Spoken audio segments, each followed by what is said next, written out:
Movie की start में हम एक शख्स को देखते हैं जिसने रेड कलर का सूट पहना होता है।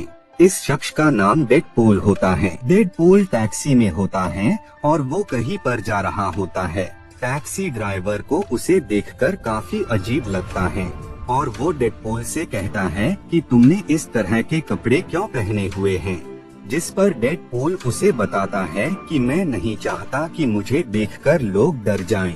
मेरी पूरी स्किन जल चुकी है और मैं काफी अजीब दिखता हूँ, लेकिन हमेशा से ऐसा नहीं था। मैं एक शख्स से मिला जिसका नाम फ्रांसिस था। उस शख्स ने मेरे ऊपर काफी अजीब एक्सपेरिमेंट्स किए, जिस वजह से ही मेरी कंडीशन ऐसी हो गई। इसीलिए मैं उसे खत्म करना चाहता हूँ ताकि मेरी तरह वो और किसी की भी जिंदगी बर्बाद न कर सके। तभी उसे याद आता है कि जल्दीबाजी में वो वेपन्स से भरा हुआ बैग घर पर ही भूल आया है, जिस बात पर उसे काफी रिग्रेट फील होता है। खैर बाद में वो टैक्सी से उतर जाता है। टैक्सी ड्राइवर को उसकी कोई भी बात समझ नहीं आ रही होती है, वो बस उसकी बातें सुन रहा होता है। डेडपूल वहाँ पर बैठकर एक ड्राइंग बनाने लगता है। ऐसा वो इसीलिए कर रहा होता है ताकि उसे ये क्लियर हो जाए कि वो फ्रांसिस को किस तरह मारेगा। तभी उसे सामने से फ्रांसिस और उसके लोगों की कार्स नजर आती हैं, जिस वजह से वो नीचे आ जाता है और वो फ्रांसिस और उसके लोगों पर अटैक कर देता है। डेडपूल लोगों पर काफी अटैक करता है और वो उन्हें काफी बुरी तरह मारता है। वहीं पर हम स्टील से बने हुए शख्स को देखते हैं जो कि डेडपूल का फ्रेंड होता है। जब वो डेडपूल को ऐसा करते हुए देखता है तो वो एक और शख्स के साथ उसे रोकने के लिए वहाँ से निकल जाता है। इधर हमें पास्ट का सीन दिखाया जाता है। हम एक शख्स को देखते हैं जिसका नाम वेड होता है। वेड एक प्लेस पर होता है जहाँ के ओनर से उसकी अच्छी पहचान होती है। वहीं पर वेड एक शख्स से मिलता है जिसका नाम वेनेसा होता है। बहुत ही जल्द इनमें काफी अच्छी दोस्ती हो जाती है। एक दिन वेड घर पर होता है, तभी वो गिरकर बेहोश हो जाता है, जिस वजह से वेनेसा उसे हॉस्पिटल ले जाती है। वहाँ वेड को पता लगता है कि उसे कैंसर है। इस बात से वेड काफी ज्यादा शॉक हो जाता है।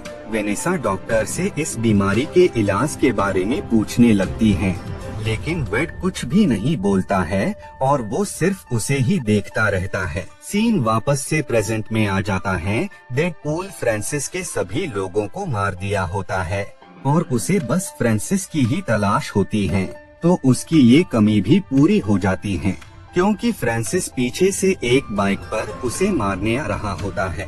लेकिन इससे पहले वो ऐसा कुछ करता उससे पहले ही डेडपूल पर अटैक कर देता है और वो अपनी स्वॉर्ड को उसके आर पार कर देता है। डेडपूल बताता है कि तुमने मेरे साथ बहुत ही गलत किया। तुमने मेरी पूरी बॉडी यहाँ तक कि फेस तक को खराब कर दिया, जिस पर फ्रांसिस उससे कहता है कि तुम कैंसर से निजात पाना चाहते थे।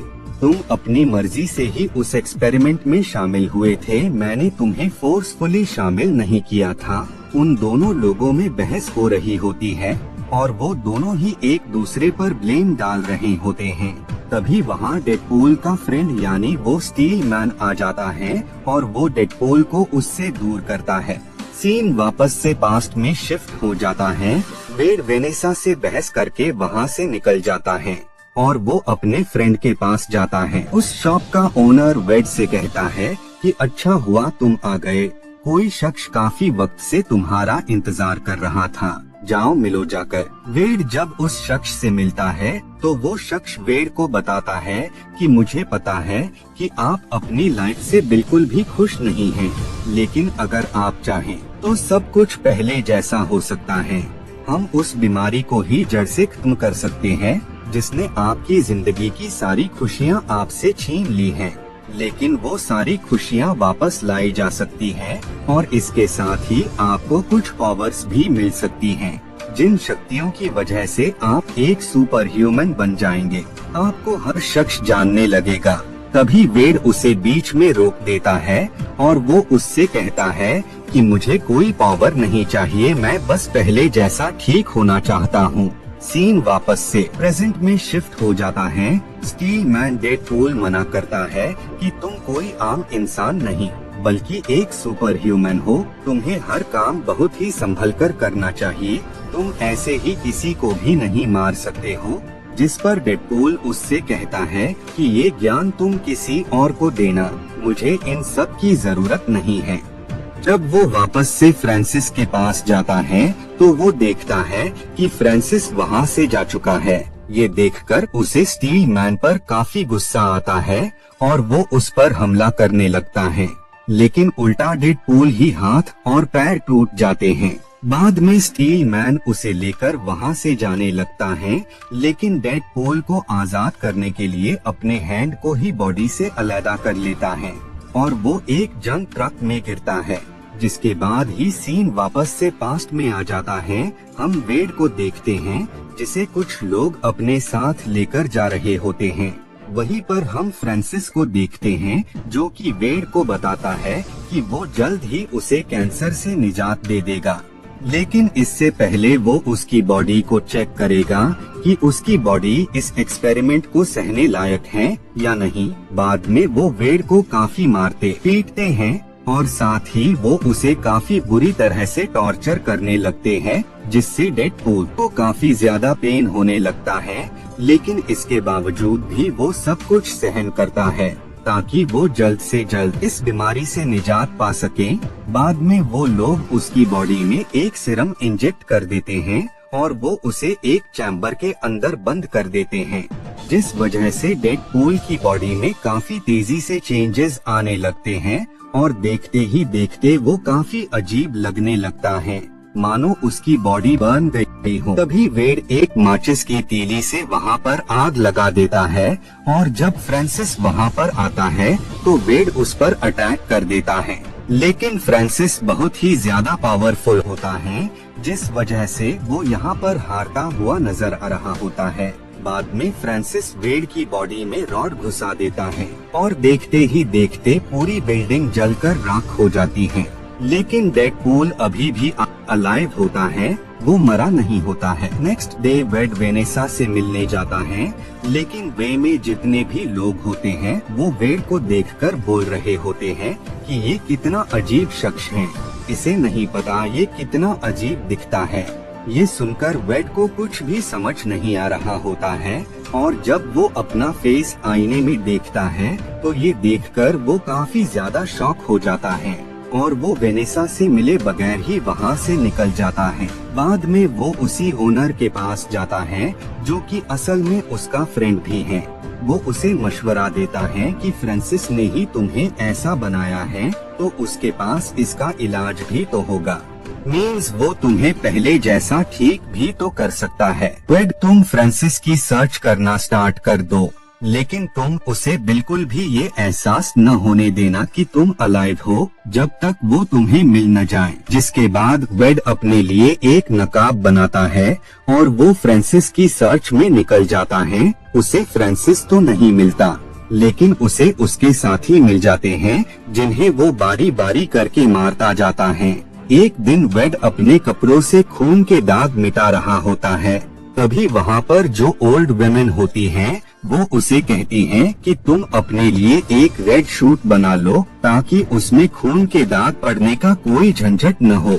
वेड को ये आइडिया काफी पसंद आता है और वो अपने लिए एक रेड शूट बना लेता है और वो अपना नाम डेडपूल रखता है। सीन वापस से प्रेजेंट में आ जाता है। हम डेडपूल को देखते हैं जो कि घर में जाता है जहां वो उसी ओल्ड शख्स के साथ रहता था। इधर फ्रांसिस और उसके साथी उसी शख्स के पास जाते हैं जो कि डेडपूल का दोस्त होता है। वो लोग उससे डेडपूल बारे में पूछ रहे होते हैं, लेकिन उस शॉप के ओनर को कुछ भी नहीं मालूम होता है। तभी फ्रांसिस को वेड और वेनेसा की पिक्चर्स मिल जाती हैं, जिसके बाद ही वो लोग वहाँ से निकल जाते हैं। इधर हम डेड को देखते हैं जिसे उस शॉप का ओनर सब कुछ बता देता है कि फ्रांसिस और उसके लोग वेनेसा को नुकसान पहुंचाने वाले हैं। ये सुनकर वेड और वो शख्स उसी प्लेस पर आ जाते हैं जहां पर वेनेसा होती है। वेड को काफी अजीब फील हो रहा होता है, जिस वजह से वो वॉशरूम में चला जाता है। तभी वेनेसा के पास फ्रांसिस के लोग आते हैं और वो उससे कहते हैं कि बाहर तुम्हारा कोई वेट कर रहा है। जिस वजह से वो बाहर जाती हैं, लेकिन बाहर फ्रांसिस के लोग होते हैं जो कि उसे पकड़ लेते हैं। बाद में जब डेडपूल इस बारे में पता लगता है तो उसे फ्रांसिस पर काफी गुस्सा आता है, जिस वजह से वो बैग में काफी सारे वेपन्स डालने लगता है और वो एक टैक्सी से उस प्लेस की तरफ बढ़ रहा होता है जहां उसे फ्रांसिस मिल सकता था। उस टैक्सी में डेडपूल के साथ उसके फ्रेंड भी मौजूद होते हैं। बाद में ये सब उसी लोकेशन पर आ जाते हैं। तभी डेडपूल को याद आता है कि जिस बैग वेपन्स थे वो उस बैग को ही टैक्सी में भूल आया है। खैर वो डिसाइड करता है कि वो अपनी स्वॉर्ड से ही उन लोगों का मुकाबला करेगा और तभी वहाँ पर फ्रांसिस आ जाता है, जिसके बाद ही उन लोगों के दरमियान फाइट स्टार्ट हो जाती है। वो दोनों ही एक दूसरे पर काफी अटैक्स कर रहे होते हैं। इधर डेडपूल फ्रांसिस के लोगों को मारकर फ्रांसिस की तरफ बढ़ता है, जिसके बाद ही उन लोगों में फाइट स्टार्ट हो जाती है। वो दोनों ही एक दूसरे पर काफी ज्यादा अटैक्स कर रहे होते हैं और साथ ही वो एक दूसरे पर भारी पड़ रहे होते हैं। इधर फ्रांसिस की साथी स्टील मैन का गला दबा रही होती है। ये देखकर दूसरी साथी वहाँ पर खुद को ब्लास्ट कर लेती है, जिस वजह से वो पूरी जगह तबाह होने लगती है। ये देखकर डेडपूल वेनेसा को ग्लास के चैम्बर में उसे बंद कर देता है, जिस वजह से वो बच जाती है। बाद में डेडपूल मार देता है। बाद में डेडपूल वेनेसा को अपना फेस दिखाता है, लेकिन इसके बावजूद भी वेनेसा उसे एक्सेप्ट कर लेती है और इसी के साथ ये मूवी यहीं पर एंड हो जाती है।